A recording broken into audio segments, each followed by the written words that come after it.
আমার নবী ডাক দিয়া কয় আল্লাহ, আমার আলী তো পাগলামি বন্ধ করে না।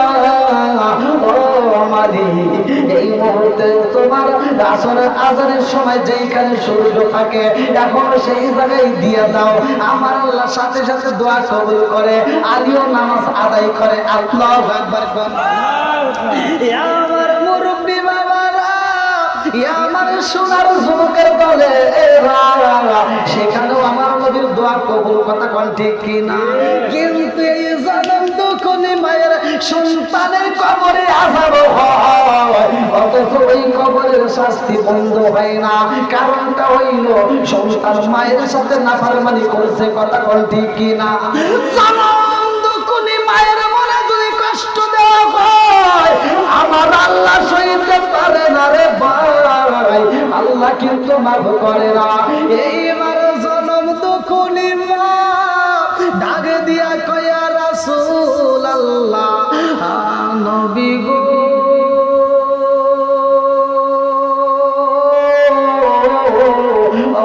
মায়ার নবীজি, এই মুহূর্তে আমার সন্তানরে আমি মা যদি মাফ কইরা দে আমার সন্তানের আযাব বন্ধ হইব নি। আমার নবী ডাক দিয়া কয় মা, তুমি যদি তোমার সন্তানরে মাফ কইরা দাও আমার আল্লাহ জাগায় তার আযাব মাফ কইরা দিব। এইবার জনম দুঃখনি মা ডাক দিয়া কয় নবী গো, নবী গো, আমার সন্তানের এত আযাব হয়, এই খবর আমি মা যদি আগে জানতাম আগেই তো আমার সন্তানদের মাফ করে দিতাম। ও নবী গো, আমার সন্তানের শাস্তি আমি সহ্য করতে পারি না, আমি এই মুহূর্তে মাফ করে দিলাম। জনম দুঃখনি মা যখন মাফ করে দিছে রে, এই সন্তানের কবরে আযাব আমার আল্লাহ বন্ধ করে দেয়। আমার মুরব্বি বাবা জিরা গো, ও সোনার যুবকের দলেরা, যাদের মা বাবা বাচ্চা আছে ভাই, ওই মায়ের মনে কষ্ট দিও না। যাদের মা বাবা দুনিয়ার থেকে বিদায় হয়ে গেছে ওই জনম দুঃখের মায়ের জন্য টাটকা করে দোয়া করবো। জীবনে অনেক বার শুনছো, অনেক মাহফিলে শুনছো, আজকের মাহফিলটা ভিতর বইলা যায়, মায়ের মতো বান্ধবী এই দুনিয়াতে তালাশ করে পাওয়া যাবে না, কথা কর দেখি না। মাবিনে বান্ধব নাই রে, মাবিনে বান্ধব নাই রে, এই জগত ঘুরিয়া ভেবে দেখো কি করছ ওই মায়ের লাগিয়া, ভেবে দেখো কি করছ ওই মায়ের লাগিয়া। জনম দুঃখনি মা মাফ কইরা দিছে রে ভাই, সাথে সাথে আমার আল্লাহ ওই কবরের আযাবটা সঙ্গে সঙ্গে মাফ কইরা দেয়। আমার মুরব্বি বাবারা, আমার সোনার যুবকের বলে মায়ের অভিশাপ কিরকম অভিশাপ ভালো করে সেই না নাও। এই সন্তানটা কবরস্থানের পাশে যাইয়া ফুপায়া ফুপায়া কান্দে, মায়ের কবর ধইরা চোখের পানি পালায়া কান্দে আর কয় মা, ও মা, এই মুহূর্তে তুমি আমারে মাফ কইরা দাও রে মা, এই সন্তানটা পাগল করা হয়ে যায়। এইবার বাসায় যখন যাই রে, মেয়েটার কাছে দাঁড়াইছে, বিবির সামনে দাঁড়াইছে, ভালো করে শুনে নাও। এইবার বড় লোকের মেয়েটা ডাক দিয়া কয় স্বামী গো, আপনার পোশাকটা কেন নোংরা হয়েছে, আপনার চোখে পড়া পানি দেখা যায়, কারণটা কি? আপনারে আমি বলেছিলাম টাকার দরকার, আপনি আমাকে টাকা না দিয়ে চোখ পড়া পানি আর ময়লা কাপড় চোপড় নিয়ে বাড়ির ভিতর ঢুকলেন, কারণ আছে না নাই? কথা কি বুঝতেছেন? মেয়েরা কি ছেলে, যেই স্বামীর ইনকাম ভালো সেই বউ স্বামীরা চয়েস করে বেশি, কথা কোন ঠিক কিনা? আছে না নাই? আপনার টাকা নাই, নিজের বইয়ের কাছে আপনার কোনো দাম নাই, কথা বল। আপনি ইনকাম করতে পারেন না, আপনি যদি ইনকাম না করেন বউ তো দূরের কথা, যখন আপনি বিয়ে করে নিজের মায়ের কাছেও আপনি ভালো থাকতে পারবেন না, কথা কোন ঠিক কিনা? টাকা পয়সার দরকার আছে না নাই? ও টাকা তুমি জ্বালায়া গেলা সংসারে আগুন নিভায়া গেলা না, ও টাকা তুমি জ্বালায়া গেলা সংসারে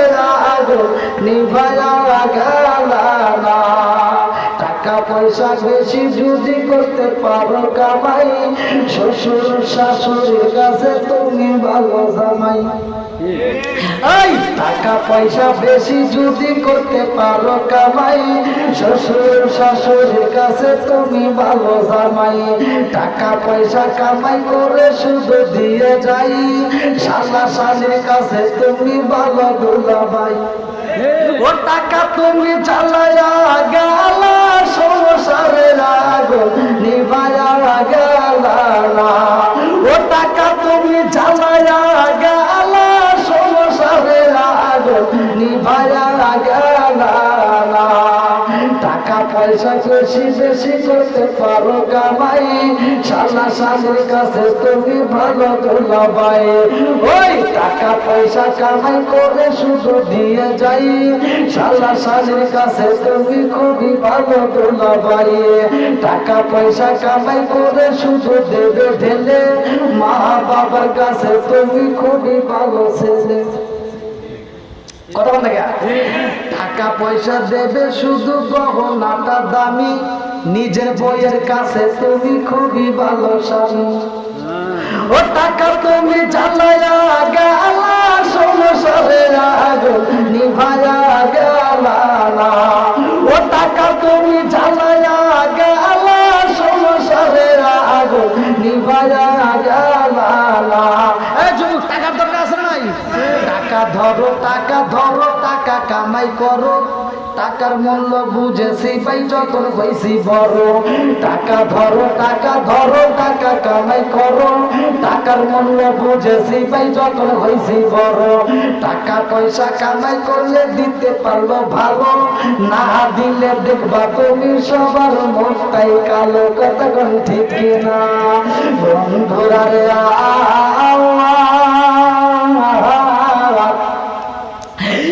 কপাল পুরা সুলতান যখন বাড়িতে যায়, বিবির আগে দিয়ে কই আমি টাকা চাইছি, এই জন্য বুঝি তুমি পাগলামি শুরু করে যাও।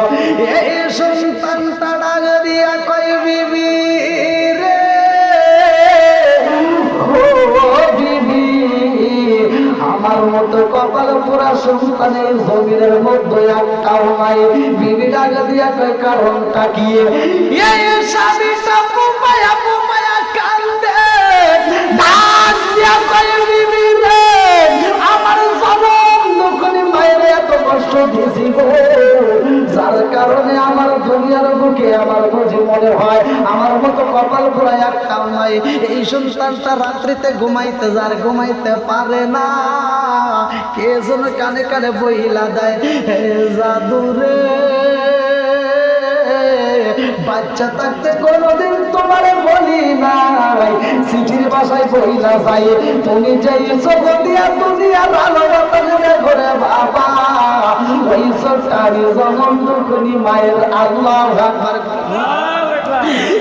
সন্তান তার ঘুমাইতে পারে না, সটপটে করে ডাক দিয়া কই বিবি রে, ও বিবি রে, তাড়াতাড়ি দরজা খুইলা দাও, আমি ঘরের ভিতরে থাকতে পারবো না। ও বিবি, এই মুহূর্তে আমি কবরস্থানের পাশে যাইতে চাই। আবার কবরস্থানের দিকে রওনা দেয় রে, এই সন্তানটা পাগল হয়ে যায় রে ভাই, আমার আল্লাহর গজব শুরু হয়ে গেছে। এই সন্তানটার উপরে গজব শুরু হয়ে যায়, সারা শরীরের ভিতর চুলকানি শুরু হয়ে যায়, শরীরের ভিতর পোশাক রাখতে পারে না। এই সন্তানটা যখন পাগল হয়ে যায়, এই শরীরের ভিতর চুলকানি শুরু হয়ে যায় রে ভাই, এইবার চুলকাইতে রাস্তা দিয়ে হাইটা যায়, যেই মানুষটাই দেখুক না কেন তার পাগল কয়, পোলা পালে এইবার পাগল বইলা ঢেলে দেয়। এইবারে পাগল পারা হইয়া কবরস্থানের পাশে দাঁড়ায় কান্দে। এখন আপনারা বলেন, জনম দুঃখনি মা যখন মইরা গেছে, এখন কবরস্থানের পাশে কান্দলে কোনো কাম হইবনি? কথা বল নাকি কামবো? তাহলে বাচ্চা থাকতে মা বাবার মনে কষ্ট দেওয়া যাবে না। কথা বল ঠিক কিনা? এইবার কবরস্থানের জায়গা পাগল হয়ে যায় রে ভাই, এলাকার মানুষেরা পাগল হয়, এইবার আশেপাশে ঘোরাফেরা করে, মহিলা বর্ষার ভিতরে যায়, আরে কত মানুষ দইরাচ্ছি চিকিৎসা করাইতে চাই রে। যারা চিনতে পারে ভাগে দিয়ে তুমি তো নষ্ট করো অফিসার, আজকে তোমার কেন এই ঘাল হয়ে গেছে। জগৎবাসীরা আমার তোমরা বইরো না, আমার যদি ধরো তোমরাও কিন্তু এই শ্বাসের রোগের ভিতরে আক্রান্ত হয়ে যাইবা, তাইলে কিন্তু বাঁচতে পারবা না। আমার মতো কপালে ভয় আমি চলো নাই। আল্লাহু আকবার।